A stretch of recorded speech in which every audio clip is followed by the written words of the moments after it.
Hello বন্ধুরা, সকলকে স্বাগত জানাই আমার চ্যানেল জয় মা ট্যারোতে। সবাই কেমন আছেন? হ্যাপি থাকবেন, পজিটিভ থাকবেন। জেন্ডার স্পেসিফিক রিডিং এটা একদম নয়। আমার ভিউয়ার্স মেল অথবা ফিমেল যেকেও হতে পারে। Timeless collective general energy pick করা বলে সবসময় সব কথা আপনার সাথে রেজোনেট নাও করতে পারে। টাইমলেস হওয়ার জন্য আপনার সামনে যখন রিডিংটা আসবে আপনি এখান থেকে কোনো কোনো গাইডেন্স কিন্তু পেয়ে যাবেন। অল জোটিয়াক সাইন বেসড রিডিং, কয়েকটা রাশি সিগনিফিকেন্ট থাকে বলে আমি সেগুলোকে মেনশন করে দিই। সরাসরি রিডিংয়ের এনার্জি যদি আপনার সাথে ম্যাচ হয়ে যায় তাহলে কিন্তু পুরো রিডিংটাই আপনার। আজকে দেখে নেওয়ার চেষ্টা করব আপনার পার্সনের কারেন্ট এনার্জি কি, আপনাকে নিয়ে আপনার কারেন্ট এনার্জি, ডিভাইনের গাইডেন্স কিছু থাকলে সেটাও দেখে নেওয়ার চেষ্টা করব। রিলেশনশিপের হ্যাপি মোমেন্টস ভাবতে পারেন, পার্সনের নাম ভাবতে পারেন, তার ছবিও ভাবতে পারেন। ডিভাইন গাইড করবেন আমার ভিউয়ার্স যার কথা ভেবে রিডিংটা দেখছেন তার কারেন্ট এনার্জি কি। দেখুন এখানে কিন্তু প্রত্যেকের জন্যই রিডিং হয়, স্পেসিফিক কারোর জন্য নয়। কমিটেড থাকুন, নন কমিটেড থাকুন, কারোর উপর ক্লাস থাকতে পারে, সিঙ্গেলদের জন্য, ম্যারিড কাপেল, এক্সট্রা ম্যারিটাল অ্যাফেয়ারে যারা রয়েছেন, সেম জেন্ডারদের জন্য কিন্তু রিডিং। ভাইবস ম্যাচ হলে কিন্তু পুরো রিডিংটাই আপনার। আর রাশি নিয়েও ভাববেন না অত। King of swords, three of swords, বাবা সোর্ডসের card, nine of swords, ten of cups, six of wands, the chariot, two of cups,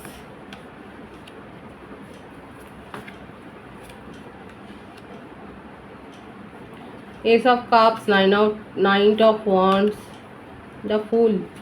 কর্কট রাশির ভাইবস এখানে খুব বেশি আছে। কর্কট রাশি, কুম্ভ রাশি, সিংহ রাশি, এই ভাইবসটা বেশি আছে। প্রত্যেকের জন্যই রিডিং।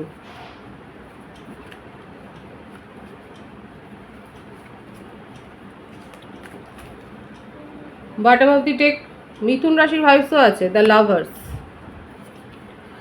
বার্থডেটের মধ্যে 3, 9, 10, 6, 2, 21, 12, 30, 18, 27, 28, 19, 24, 15, 11, 20 এগুলো বেশি দেখা যাচ্ছে। Birth month September, March, June, October, February এগুলো বেশি দেখা যাচ্ছে। এখানে আপনার পার্টনার নিজের স্বভাবের পরিবর্তন করতে চাইছে, একটু ফ্লার্টি টাইপের, একটু ফ্লার্টি আছে এখানে। অনেকের ক্ষেত্রে আপনার পার্টনার হয়তো ম্যারিড কিংবা কোনো না কোনো কমিটেড রিলেশনশিপে রয়েছে যেখানে তার হার্ট ব্রেক হয়েছে। যে সিচুয়েশন মানে থার্ড পার্টি তার হার্ট ব্রেক করেছে সেটাই দেখা যাচ্ছে। অথচ আপনার সাথে একটা কানেকশন উনি অনুভব করেন, আপনার সাথে একটা সোলমেট কানেকশনই এখানে দেখা যাচ্ছে। আপনার সাথে কানেকশানটাকে উনি ফিল করেন, এনজয় করেন, এবং আপনি যতটা এফোর্ট দিয়েছেন, আপনি যতটা তাকে কেয়ার করেছেন, এই ব্যাপারগুলো উনি কিন্তু বোঝেন, কিন্তু হয়তো এক্সপ্রেস করেন না।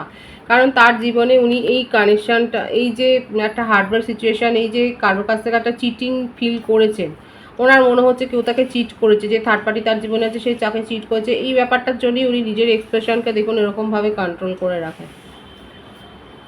আপনাকেও কন্ট্রোল করতে চেয়েছে, কিন্তু আপনাকে নিয়ে খুব ক্রেভিং করে, আপনার সাথে নিউ বিগিনিং করতে চায়, ভিক্টরি চায়। নন কমিটেড রিলেশনশিপ হলে আপনার পার্টনার আপনার সাথে ভিক্টরি চান, এটাই তার ট্রু ফিলিংসে এসছে। অনেকবার এরকমভাবে সম্পর্ক থেকে উনি বেরিয়ে গেছেন শুধুমাত্র আপনাকে শিক্ষা দেওয়ার জন্য। আর এটার কারণ হচ্ছে তার জীবনে এমন কোনো ক্ষত রয়েছে, কোনো এক্স রিলেশনশিপ, থার্ড পার্টির কাছ থেকে একটা বিট্রেয়াল, এই সমস্ত ব্যাপারগুলো তার ইমোশনকে একেবারে তছনছ করে দিয়েছে বলি। উনি নিজের আবেগকে প্রকাশ করতে গিয়েও না 10 বার ভাবে, কিন্তু যতই যাই হোক এখন উনি কিন্তু নিজের স্বভাবের থেকে একটু বেরিয়ে আপনার সাথে একটা যোগাযোগ করতে চান। হ্যাঁ, অন অফ সিচুয়েশন তৈরি করেছে, কথায় কথায় আপনাকে দূর করে দিয়েছে নিজের লাইফ থেকে, রুড বিহেভিয়ার করেছে, কিন্তু এখন দেখুন সেই মানুষটাই এত ক্রেভ করছে যে আপনার জীবনে তাড়াতাড়ি ফিরে আসতে চায়। ওনার মনে হচ্ছে উনি যদি না আসেন আপনি হয়তো অন্য কোথাও কমিটেড হয়ে যাবেন। এই ব্যাপারটা নিয়ে তার মনের মধ্যে দুশ্চিন্তা চলছে, আপনি অন্য কোথাও কমিটমেন্টে জড়িয়ে পড়বেন। আপনি ওনার কাছ থেকে যা এক্সপেক্ট করেছিলেন উনি সেগুলো তো দিতে পারেননি, কারণ তার জীবনে এরকম একটা পরিস্থিতি ছিল যেটা উনি বলতেও পারেননি, যেটা উনি আপনাকে বোঝাতেও পারেননি, খুব সংযত রেখেছিলেন। এবং আপনাকে নিয়ে এত তার বেশি ওভারথিঙ্ক হচ্ছে যে এখন ওনার মনে হচ্ছে, দেখুন ক্রেভিংয়ের এনার্জি খুব বেশি, ড্রেডিমিং করে যাচ্ছে আপনাকে নিয়ে, খুব মানে ইন্টিমেট মুহূর্তগুলো উনি ভাবছেন, ইন্টিমেসিটা উনি চাইছেন, ক্রেভিং করছে, ডিজায়ারটা খুব বেশি আছে, আপনাকে নিজের জীবনে আবার ফেরত পেতে চান, আপনাকে আবার কন্ট্রোল করতে চায়। আপনি যেভাবে ওনার পাশে ছিলেন, যেভাবে আপনি সাপোর্ট করেছেন, যেভাবে আপনি ইমোশনালি বলুন, মনিটারি হেল্পের দিকে বলুন, এই সমস্ত কেয়ারগুলো মানে এত বেশি আপনি তাকে প্যাম্পার করেছেন, সেইগুলো উনি ফিরে পেতে চান নিজের জীবনে, আবার নতুন করে এক্সপিরিয়েন্স করতে চান, এবং তার জন্যে উনি অনেক কিছু করতে পারেন, উনি আপনার জীবনে ফেরত আসতে চান এবং সেই ক্রেভিংটা তার মনের মধ্যে রয়েছে।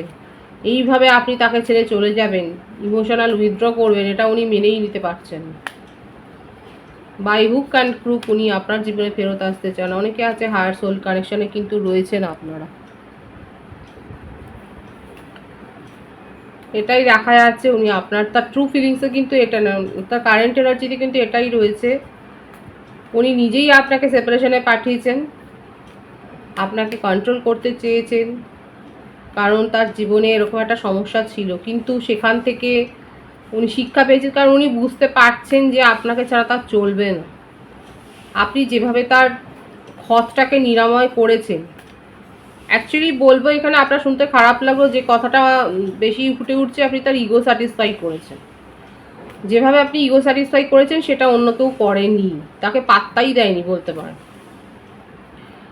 আপনি তাকে যেভাবে প্যাম্পার করেছেন, তার ইগোটাকে বুস্ট করেছেন, এই ব্যাপারটা না উনি নিজের জীবনে মিস করছে, এবং সেই জন্যেই আপনাকে চলে যেতে দিতে চান না, উনি আপনাকে নিজের জীবনে ফেরত পেতে চান, এই জন্য নিউ বিগিনিং করতে চায় আপনার সাথে, সেটাই কিন্তু দেখা যাচ্ছে। ক্রেভিং ভীষণ, ডেডমিংয়ের এনার্জি, সুতরাং তা বুঝতেই পারছেন তার কারেন্ট এনার্জি হচ্ছে এটা, এইভাবেই আপনার জীবনে একবার দ্রুত ফিরে আসতে চাইছে। খুব ওভারথিঙ্ক আছে যে আপনি নিজের জীবনে কতটা এগিয়ে গেলেন সেটা নিয়ে, নিজের মনের ভাবনাগুলোকে এক্সপ্রেস করতে চায়। আপনার কারেন্ট এনার্জিটা আমি দেখব, 3 অফ পেন্টিক্যালস। আপনি অলরেডি অন্য কোনো, অনেকের ক্ষেত্রে কালেকটিভলি আপনারা অন্য কোনো রিলেশনশিপে অলরেডি এঙ্গেজড হয়ে গেছে, এই রিলেশনশিপটাকে নিয়ে মনে করেন, কিন্তু এটা আপনাকে অনেক বেশি দুঃখই দেয়। আপনি জাস্টিসটা দাবি করেছিলেন, এবং দেখুন দুটো কার্ড থেকেই দ্য ফুলের এনার্জি এসছে। এখানে ফুলের এনার্জিটা হচ্ছে এইরকম যে আপনার পার্টনার আপনাকে, আপনি যে ওনাকে ইগো বুস্ট করেছেন, এত প্যাম্পার করেছে, সেই জন্য আপনাকে ফেরত পেতে চায়, কারণ ওনার এই স্যাটিসফ্যাকশনটা হচ্ছে না। আর আমার ভিউয়ার্সের ক্ষেত্রে দেখা যাচ্ছে আপনি নিজের জীবনে নিউ বিগিনিং করেছেন, এই ধরনের একটা টক্সিক এনার্জি থেকে বেরিয়ে আসবার জন্য নিজের প্রতি নিজে এখন আপনি জাস্টিস করছেন। আপনার মনে হচ্ছে আপনি অনেক বেশি নিজের সাথে ছল করেছেন, আপনি অন্য কোনো কানেকশনে অলরেডি এঙ্গেজড হয়ে গেছেন। আমার বললাম তো কোনো ম্যারেজ প্রপোজাল, দেখুন অনেকের ক্ষেত্রে যদি অনেক দিনের একটা দীর্ঘদিনের সেপারেশন থাকে, সেক্ষেত্রে তো পার্টনারের ম্যারেজ হয়ে যাওয়ার এটা, এই ব্যাপারটাই আপনার পার্টনার কিন্তু ওভারথিঙ্ক করছে যে আপনি কি নিজের জীবনে অলরেডি কি বিবাহ মানে এঙ্গেজড হয়ে গেছেন, আপনার কি বিয়ে হয়ে গেছে, এই ব্যাপারগুলো উনি কিন্তু ভাবছেন। এবং কোথাও না কোথাও একটা এই ব্যাপারটা রয়েছে যে উনি এটা চাইছেন যে আপনি কোথাও এঙ্গেজ হয়ে যান, আপনার জীবনে কেউ আসুক, আপনি এঙ্গেজ হয়ে যান, এবং তারপরে উনি নিজের উপস্থিতিটা উনি আপনাকে আরও মানে বোঝাতে চান, এই ব্যাপারটাই এসছে। এটা একটু শুনতে ওয়ার্ড লাগলেও কিন্তু দেখা যাচ্ছে আপনার পার্টনার কিন্তু অনেকের ক্ষেত্রে এই ভাইসটা এখানে দেখা যাচ্ছে, কারণ এখানে আমার ভিউয়ার্সের ক্ষেত্রে অলরেডি আমি দেখতে পাচ্ছি যে আপনারা অনেকের ক্ষেত্রে আপনারা অলরেডি হয়তো আপনাদের বিয়ে মানে হয়ে গেছে, বা এঙ্গেজমেন্ট একদম হয়ে গেছে, কোনো কমিটেড রিলেশনশিপে পাক্কা হয়ে গেছে। আর বিশেষ করে আপনার ক্ষেত্রে আপনি এতটাই বেশি ডিপ্রেসড ফিল করেছেন, এত বেশি টক্সিসিটি এই পার্টনারের কাছ থেকে আপনি সহ্য করেছেন যে আপনি নিজের জীবনে এগিয়ে যাওয়াটাকেই মনে করছেন যে আপনার জন্য জাস্টিস। নিউ বিগিনিং আপনি করেছেন, আপনার পার্টনার আপনার সাথে নিউ বিগিনিং করতে চান, আর আপনি নিউ বিগিনিং করেছেন নিজের জীবনে।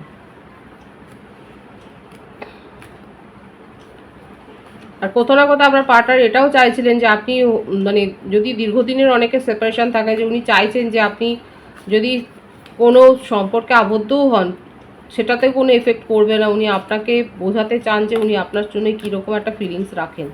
আপনি মুভ অন করেছেন এই রিলেশনশিপ থেকে, এটাই বারবার এসছে আপনার কারেন্ট এনার্জিতে, আপনি মুভ অন করেছেন, নিজের জীবনে আপনি এগিয়ে গেছেন পজিটিভলি, সেটাই দেখা যাচ্ছে। ডিভাইনের গাইডেন্স দেখব, king of cups, queen of swords, king এবং কুইন, পাওয়ার কাপেল একদম।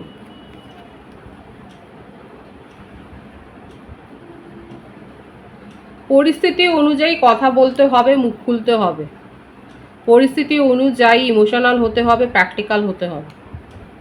ডিভাইন আমাদেরকে সবসময়তেই শেখান এবং এই ব্যাপারটাই কিন্তু বেশি এসছে।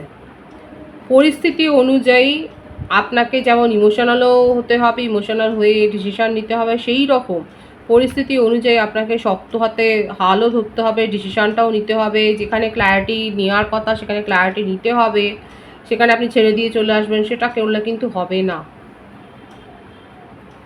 অনেকে আছে যারা হয়তো ল প্র্যাকটিস করছেন, কারা আছেন এখানে ল প্র্যাকটিস করছেন, সেক্ষেত্রে কিন্তু আপনাদের ক্ষেত্রে এরকম চ্যালেঞ্জিং মুমেন্ট আসবে যেটা আপনাকে ফেস করতে হবে, এবং সেক্ষেত্রে কিন্তু এইরকম ইমোশনাল হয়ে সিদ্ধান্ত নিলে হবে না খুব বেশি, আবার খুব বেশি প্র্যাকটিক্যাল হলেও হবে না। মোটমাট ব্যালেন্সটা মেনটেন করতে হবে। ডিভাইন কিন্তু এই গাইডেন্সটাই দিচ্ছে যে আপনাকে কিন্তু ব্যালেন্স মেনটেন করতে হবে। পজিটিভ আছে এনার্জিকে অবশ্যই ক্লেম করে নেবেন। রিডিংয়ের এনার্জি আপনার সাথে ম্যাচ হলে রিডিংটা লাইক করে এনার্জি অবশ্যই এক্সচেঞ্জ করুন। যেটা জরুরি সকলকে আমার চ্যানেলে অনেক অনেক স্বাগত ও শুভেচ্ছা জানাই। যারা রয়েছেন তাদেরকে অনেক ভালোবাসা, আপনাদের ভালোবাসা সহযোগিতা বৃহত্তর গুরুত্বপূর্ণ রিডিংটি একটু শেয়ার করে দেবেন, চ্যানেলটা সাবস্ক্রাইব করে দেবেন। সবাই ভীষণ ভীষণ ভালো থাকবেন।